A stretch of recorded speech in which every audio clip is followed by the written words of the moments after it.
Hello everyone, आज हम बात करेंगे यूफोरिया सीज़न 3 के फाइनल एपिसोड के बारे में जो ऑफिशियली मे बी ख़त्म हो चुका है क्योंकि नेक्स्ट सीज़न का कुछ डिटेल्स इसमें है नहीं। एक और हाफ घंटे का एक्सटेंडेड रन टाइम था इसमें एंड कुछ genuinely powerful moments and unexpected deaths और वो एंडिंग जो बहुत सारे सवाल छोड़ गई है। तो पूरा ब्रेक डाउन करते हैं। इस एपिसोड में एलमो ने रू को बटर अप किया कि you are a good employee, you deserve a week off, I will carry your medical bills, I will pay your medical bills.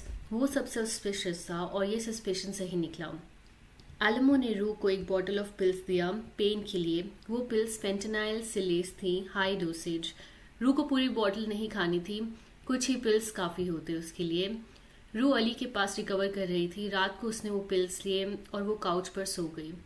सुबह अली जागा, सन की रोशनी विंडो से आ रही थी। एक सिंबल की नई शुरुआत होने वाली है। लेकिन रू वही थी काउच पर एंड शी वॉज गॉन। रू के पर्सपेक्टिव से वो एक ड्रीम में थी। उसने न्यूज़ में सुना कि फैज़ प्रिजन से बाहर आ गया है। वो वहाँ गई जहाँ दोनों ने प्रॉमिस किया था मिलने का। फैज़ वहाँ नहीं था। फिर वो अपने चाइल्डहुड होम गई। उसकी माँ वहाँ थी, बाइबल पढ़ रही थी। माँ ने हाथ बढ़ाया एंड उसे हग किया। ये हेलुसिनेशन था। रियलिटी में रू काउच पर ही मर रही थी। लेकिन सिंबॉलिकली माँ का वो हाथ बढ़ाने का मीनिंग है कि एक एंजल का आना, रू को आफ्टर लाइफ में लेके जाना। वो पीस जो रू पूरी लाइफ ढूंढ रही थी फाइनली उसे मिल गई थी। एव मरिया बैकग्राउंड में था उस सीन में। वो म्यूज़िक जो डेथ और हेवनली पीस से एसोसिएटेड है, वो एक्चुअली सिग्नल था कि रू जा रही है, कभी रू के ऑब्वियसली पता चलने से पहले। रू की डेथ का मीनिंग, रू की डेथ अंडरवेलमिंग लग सकती है कुछ लोगों को। कुछ ड्रामेटिक कन्फ्रंटेशन नहीं था, कोई लास्ट मिनट एस्केप नहीं, बस एक काउच पर क्वाइटली वो सो गई। लेकिन यही तो पॉइंट है। रियल लाइफ में ओवरडोज डेथ्स एग्जैक्टली ऐसे ही होते हैं, क्वाइटली एंड अनएक्सपेक्टेडली, बिना ड्रामा की। कोई सिनेमैटिक लास्ट वर्ड्स नहीं, कोई हीरोइक मोमेंट नहीं, बस वो चली गई। आलमो ने लिटरली वही किया जो डेविल ने ईव के साथ किया था। फॉरबिडन फ्रूट रू को दिया, फ्रेंडली होकर, केयरिंग होकर, ट्रस्ट बिल्ड करके, और फिर उसे बिट्रे किया। वो इमेजरी इंटेंशनल था। रू का पूरा सीजन की जर्नी थी। रीइन्वेंशन उसे चाहिए थी, गॉड ढूंढ रही थी वो, लेकिन वो गॉड ढूंढने की जर्नी उसे एलेमो एक डेविल फिगर के पास ले गई और वहाँ से वो नहीं निकल पाई। अली की डेथ बुक जिसमें वो लोग हैं जो अली की लाइफ में थे और जो जा चुके हैं, रू का नाम भी अब उस बुक में आ गया था। वो एक नाम था जो रू ने खुद कहा था, मैं कभी उस बुक में नहीं आऊंगी। बिशप के बिट्रेयल की बात करते हैं जो सबसे अनएक्सपेक्टेड ट्विस्ट था। अली की रू की डेथ के बाद कंप्लीटली चेंज हो गया।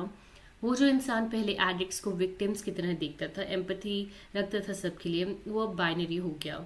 उसकी न्यू फिलॉसफी थी, लोग या अच्छे होते हैं या बुरे, कोई इन बिटवीन नहीं होता। जो लोग दूसरों को हार्म करते हैं वो ईविल हैं, सिंपल।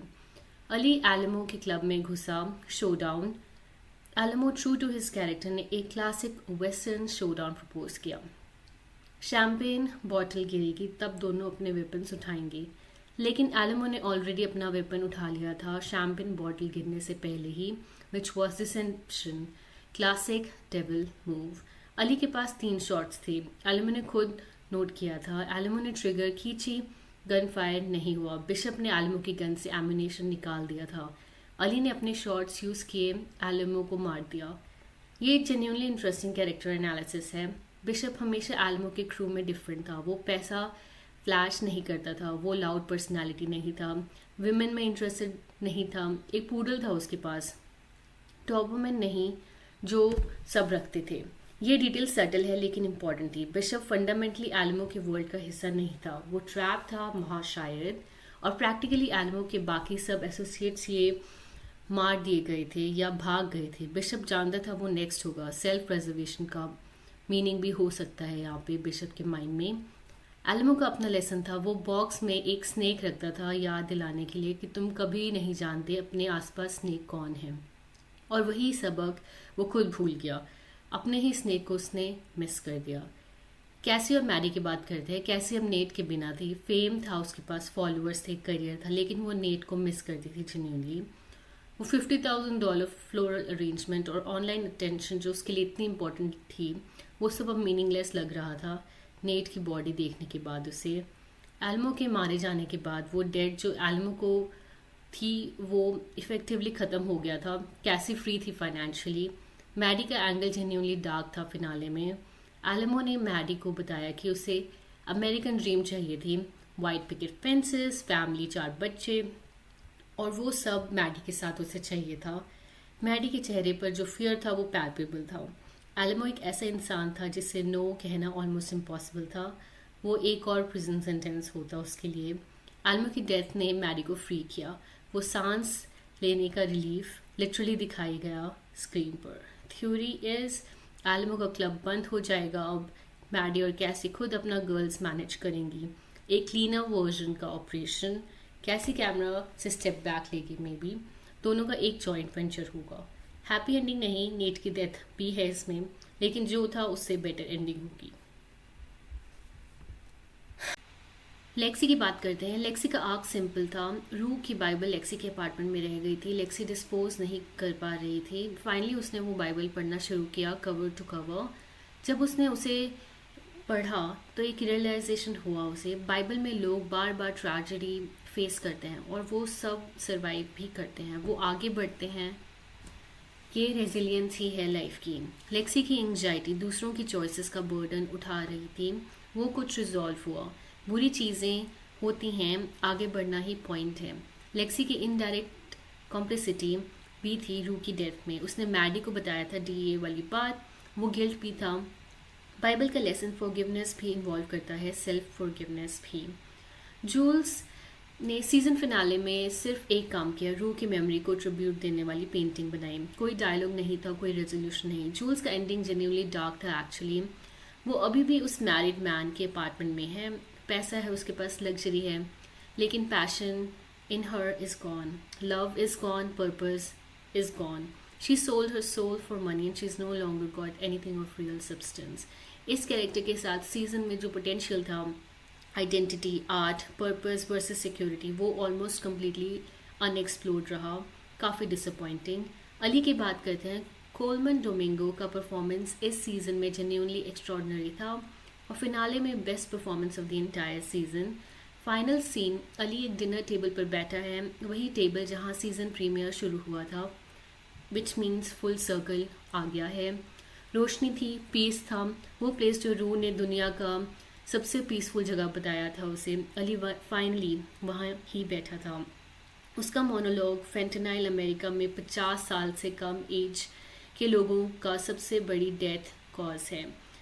ये एक्सीडेंट नहीं, ये बिजनेस है। ये एक डायरेक्ट स्टेटमेंट था शो से। सैम लेविंसन एक मैसेज दे रहे थे, एडिक्शन एपिडेमिक रियल है, फेंटेनाइल क्राइसिस रियल है, और वो बिग बिजनेस की तरफ पॉइंटेड फिंगर था। तो सीज़न फिनाले या सीरीज़ फिनाले, ये वो क्वेश्चन है जो काफ़ी अनआंसर्ड रहा। सीज़न फिनाले लिखा था, सीरीज़ फिनाले नहीं। टेक्निकली शो कंटिन्यू कर सकता है, लेकिन प्रैक्टिकली रू मर गई है, नेट भी डेड है, जेंडिया और जेकब एलोड दोनों शायद रिटर्न नहीं करेंगे। शो स्किन स्टाइल में रोटेट कर सकता है, नए कैरेक्टर, सेम वर्ल्ड, लेकिन वो एसेंशियली एक नया शो होगा। Euphoria as we know it, Rue as narrator, Rue as emotional core, वो ख़त्म हो गया है। सो फाइनल ऑनेस्ट रिव्यू, ये फिनाले जेन्युइनली कॉम्प्लेक्स फीलिंग्स छोड़ गया है। ग्रेट टेलीविजन था, येस। कोलमन डोमिंगो का performance was extraordinary. Fentanyl message was powerful. Elmo Ali showdown काफ़ी इंटेंस और सेटिस्फाइंग था, लेकिन क्या ये यूफोरिया फील किया? Not entirely. Main cast barely थी इसमें। रू की डेथ जो इमोशनल पे ऑफ होना चाहिए था, क्वाइट था। जूल्स का आर्क भी वेस्टेड लगा। क्या ये वो एंडिंग था जो शो डिजर्व करता था? May be, but not exactly. It was close but not exactly. इस सीज़न ने ओवरऑल रिडेम्पशन किया, स्पेशली सेकेंड हाफ में। एपिसोड 7 जेन्युइनली बेस्ट एपिसोड था सीजन का। फिनाले वॉज मीनिंगफुल और रू की स्टोरी का एंड काउच पर क्वाइटली वो रियल था, पेनफुली रियल, और शायद वही सबसे एक्यूरेट ट्रिब्यूट था एडिक्शन क्राइसिस को। नीचे कमेंट्स में बताओ, रू की डेथ से आप सरप्राइज थे और क्या आप चाहते हो यूफोरिया सीजन 4 आए? लाइक एंड सब्सक्राइब ज़रूर करिएगा।